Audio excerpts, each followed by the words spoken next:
there he is again. Oh, my friend. Oh, we better love that. Oh, we better love that. Come on, come on. Brother Columbanus Deegan is a Franciscan monk in Waterford City. And approximately 6 years ago, he was approached by a number of people with one particular request. They wanted their pets blessed. So what's happening in a garden adjacent to this church is that many animals, dogs, cats, goldfish, hamsters, gerbils, are receiving a special blessing from Brother Columbanus. On this, the feast day of that saint with a special love of animals, Saint Francis.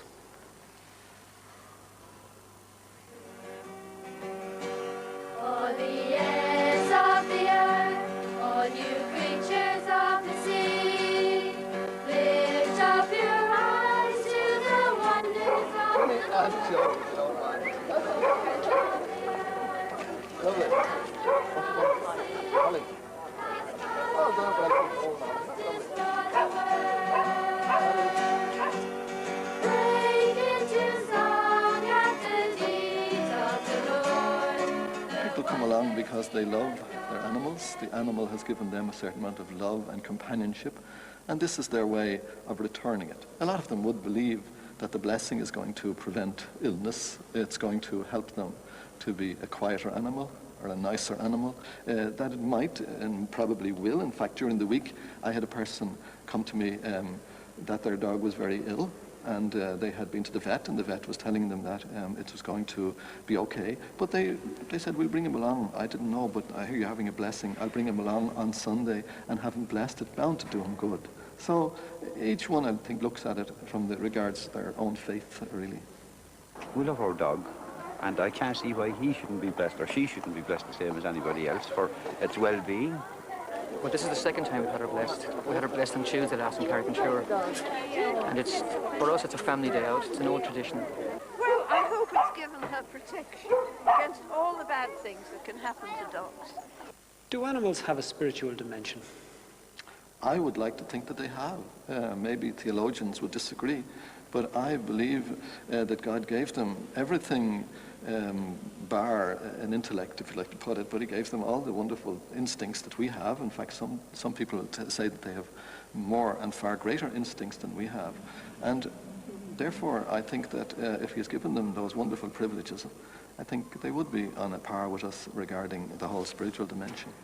When you see an affectionate look in a dog's eyes, it makes you feel that there's something beyond the merely materialism parts of life. So if heaven exists, it must have dogs in it, must it? I think so, yes. I hope I see my dogs when I go there. Oh, this is Sheba. Sheba. Oh, Sheba. It's all right. Don't be afraid, Sheba. And it's Apollo. Apollo. That's it. Oh, a very distinguished name. Most Christian theologians, they argue like this. They say, man is spiritual and he's also material. Now, of course, the material side of him can disintegrate at death, but the spiritual side will survive death because it's spiritual, because it has no parts, it's immortal. And the poor animal, alas, hasn't got that sort of dimension. He's got a material side, and when he dies, he's just dust and ashes. Now, it's a very intelligent, a very clever idea.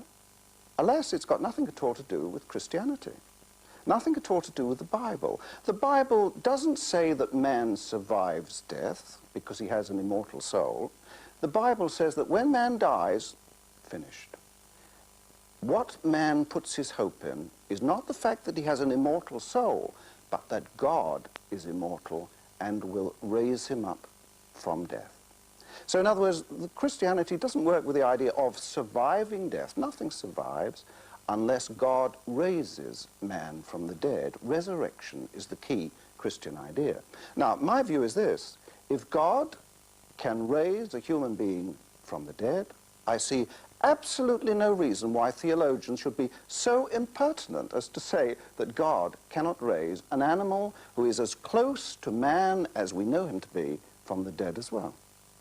I would like to think they have a soul. I would like to think that the animals that have given us such great pleasure here are going to be part of my heaven if I get to heaven, I hasten to add.